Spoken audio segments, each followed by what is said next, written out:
Anya and Meher had been inseparable since childhood. Two souls who found comfort in each other's laughter, tears, and silence. From playgrounds to final exams, from school uniforms to job interviews, they grew together like intertwined vines. Everyone called them best friends forever, never imagining there was more to the bond that blossomed quietly in their hearts. One night under a starlit sky, sitting on the rooftop of Anya's house, Meher whispered, "Do you think it's possible to love someone like this?" Her fingers brushed Anya's. Their eyes met, not as friends, but as two hearts realizing the depth of what they had. "I don't want to imagine life with anyone else," Anya said softly. Their first kiss was hesitant, trembling, but honest. Felt like home. Knowing how unforgiving society could be, they kept their love hidden. But love, real love, refuses to live in shadows. After years of hiding, they took the leap. In a quiet temple outside the city, with only a priest who didn't ask questions and two strangers as witnesses, they married.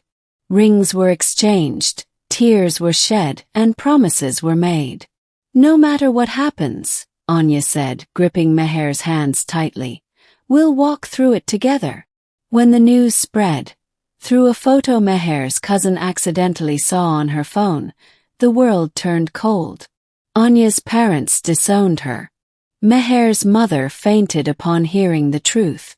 Their relatives called it unnatural, shameful, and against tradition. Neighbors stared. Colleagues whispered. Strangers pointed fingers. Landlords refused to rent to them. Anya lost her job after someone made an anonymous complaint. Meher was harassed on her way home from work. Even walking hand in public felt dangerous. But in the silence of their apartment, in the warmth of each other's arms, they found safety. "If the world is a storm," Meher whispered one night, "then you are my umbrella." Pain turned into courage. They started posting videos, sharing their story, speaking for those who couldn't. Slowly, love began to outweigh hate. Messages of support poured in from strangers. "You gave me hope. I finally feel seen. You two are so brave."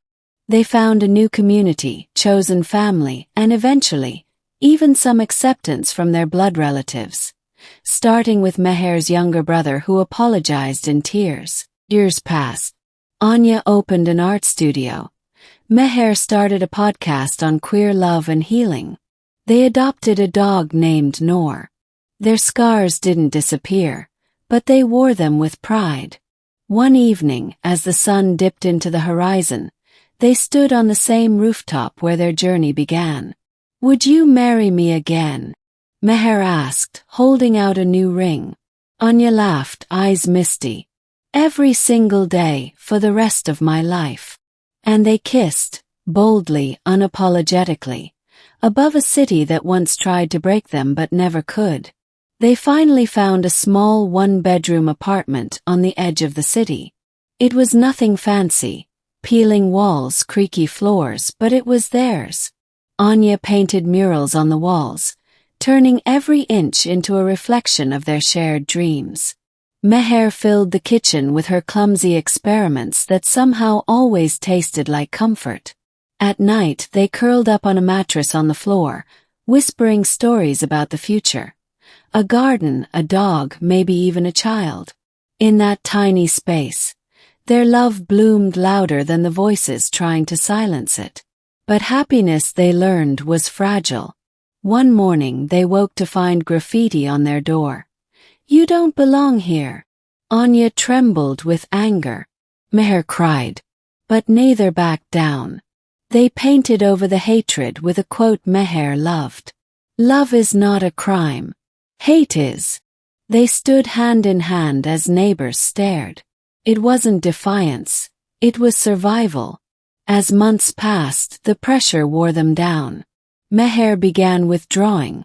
The constant fear, the judgment at work, the loneliness of losing her family. It crushed her slowly.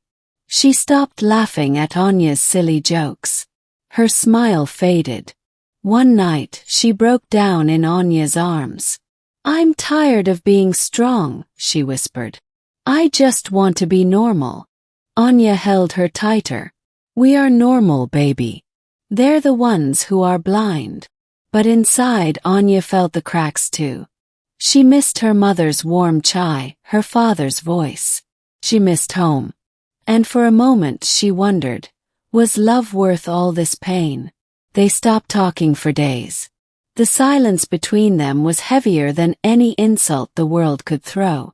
It was a song on the radio that brought them back. A soft tune they used to dance to in college came on one morning. Anya looked up from her sketchpad, eyes wet.